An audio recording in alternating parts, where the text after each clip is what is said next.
Kisah ini terjadi 10 tahun yang silam. Kala itu, ada sepasang suami istri yang lagi melihat-lihat barang antik di rumah Pak Broto. Seperti biasa, Pak Broto selalu menyambut para tamunya dengan ramah. Sepasang suami itu adalah Edi dan Nuni. Edi, yang kala itu asik ngobrol dengan Pak Broto, terasa begitu tertarik untuk membeli salah satu koleksi Pak Broto. Nani tengah asik berjalan sendiri di dalam galeri Pak Broto.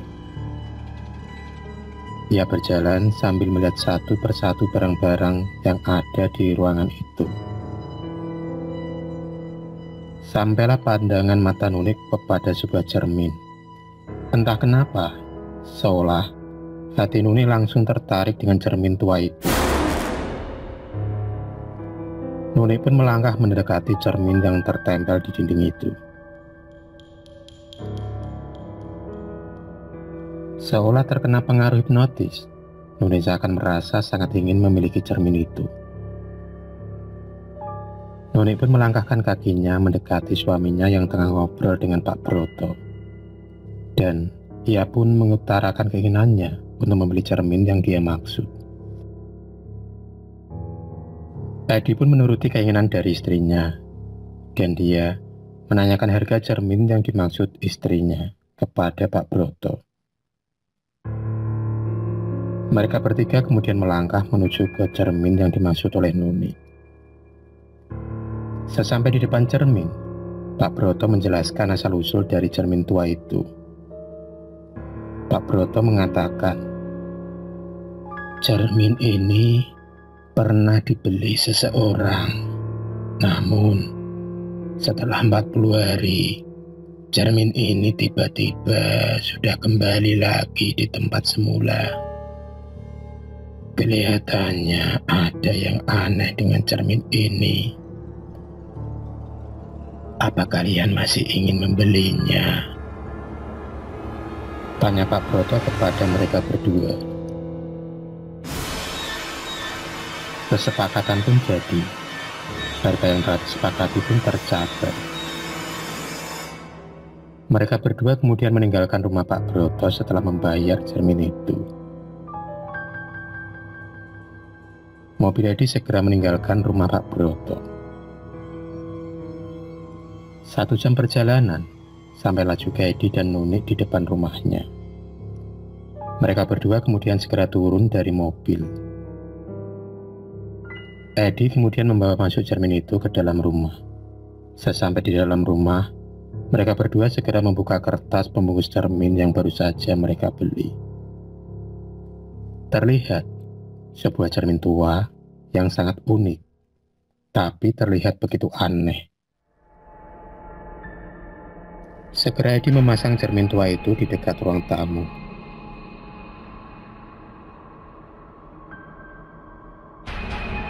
Malam pun tiba. Sekitar pukul 8 malam, mereka berdua asik ngobrol sambil nonton TV. Tak lupa, secangkir teh hangat menemani mereka berdua. Saat itu, di dalam TV sedang tayang film horor. Lama mereka ngobrol, hingga tak terasa jam menunjukkan pukul 11 malam. Karena mengantuk, Nuni segera melangkah menuju ke kamarnya. Dan tak lama kemudian, Nuni pun tertidur pulas di kamarnya. 1 jam kemudian, Edi juga mulai mengantuk. Ia pun kemudian melangkah masuk ke dalam kamar. Dan akhirnya, seisi rumah tertidur pulas malam itu.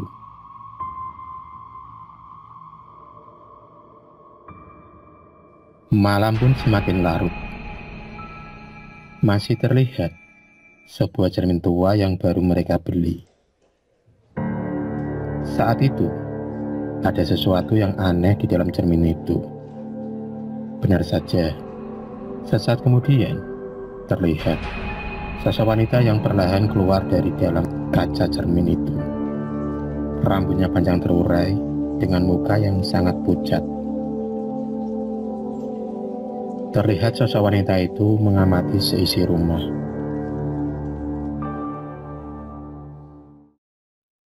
Pagi pun tiba. Sekitar pukul 5 pagi, Nuni sudah terbangun, dan ia segera membangunkan Edi, suaminya.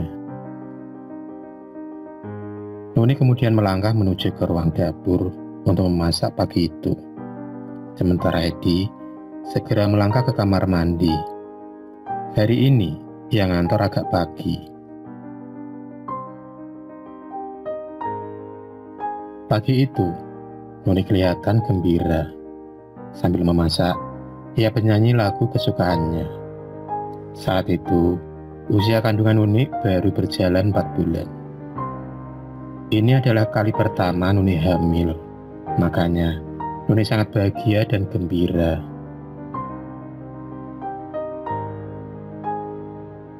Semua masakan pagi pun sudah jadi, dan Edi sudah rapi ganti pakaian, persiapan masuk ke kantor.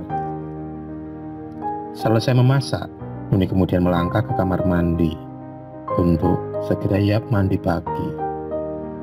Dan tak lama kemudian, ia pun selesai mandi dan segera masuk ke kamarnya. Nuni pun berganti pakaian, dan kemudian mereka berdua akhirnya sarapan pagi bersama. Sekitar pukul 7 pagi, Edi berangkat ke kantor.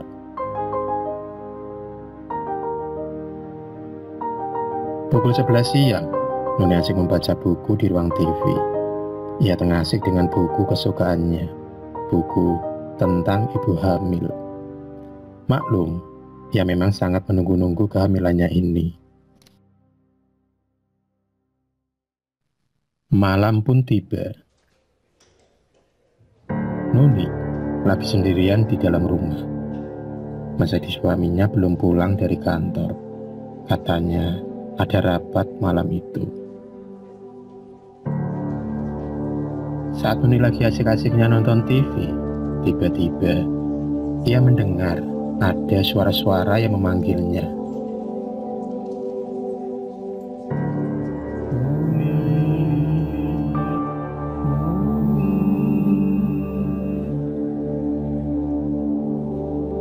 Nuni yang lagi sendirian kaget mendengar suara itu. Ia pun menoleh ke kanan dan menoleh ke kiri.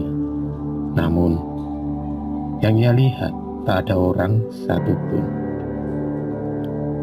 Tiba-tiba, pandangan mata Nuni sampai juga tepat ke arah cermin yang baru ia beli.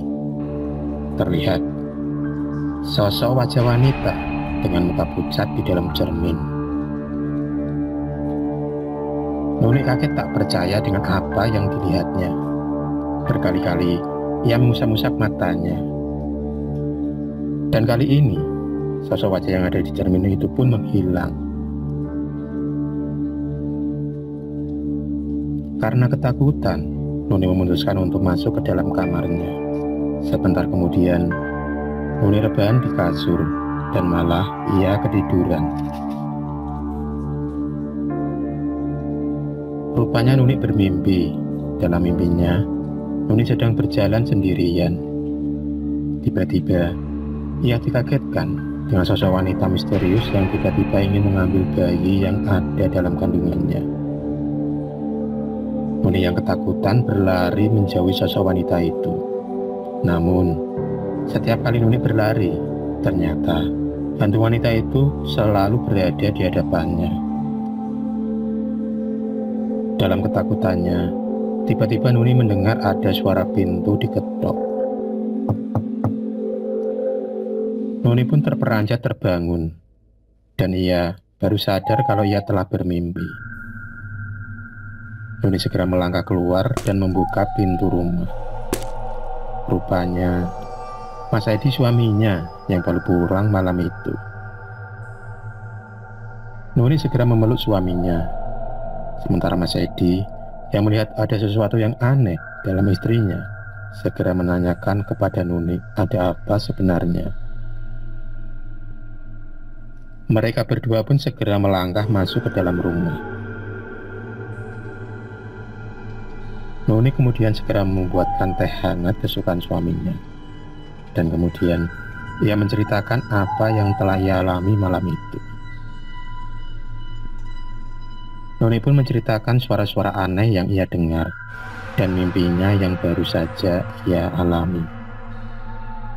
Hari pun berganti dan kejadian-kejadian serupa sering Noni alami. Pernah juga kejadian itu dialami oleh Mas Edi, suami Nuni. Merasakan ada hal yang aneh dan khawatir hal yang tidak diinginkan, Edi dan Nuni memutuskan untuk segera mengembalikan cermin itu kepada Pak Broto. Akhirnya cermin pun dikembalikan ke rumah Pak Broto.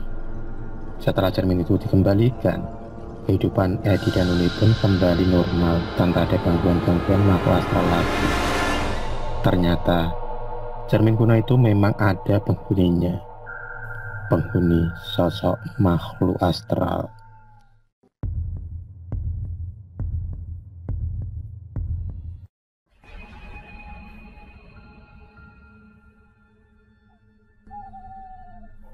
Terima kasih sudah menonton video cerita bergambar ini. Klik subscribe untuk terus mendapatkan video-video cerita bergambar selanjutnya. Semangat berkarya.